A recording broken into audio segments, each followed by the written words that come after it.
53 milletvekili İngiliz Dışişleri Başkanı'na bir mektup kaleme alarak hükümetin tutum almasını istemişti. Mektuba yanıt geldi. Mektubun detaylarına bakıyoruz şimdi.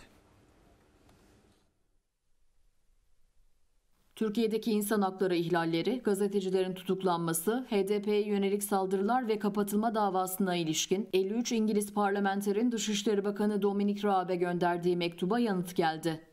Dominic Raab yanıtında Türkiye'nin ulusal ve uluslararası insan hakları yükümlülüklerini yerine getirmekte yetersiz kaldığına inanıyorum dedi. Kobane davası ve Türkiye'nin en son İstanbul Sözleşmesi'nden çekilmesi gibi konulara da dikkat çeken Raab, gözaltında işkence ve kötü muamelenin de arttığını hatırlattı.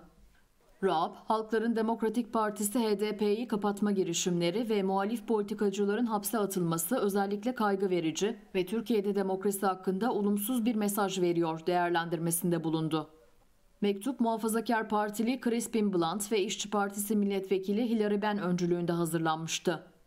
Türkiye'nin demokrasiden uzaklaştığı belirtilen mektupta Dışişleri Bakanı Dominic Raab'a İngiltere Türkiye'ye karşı tavır almalıdır talebinde bulunulmuştu.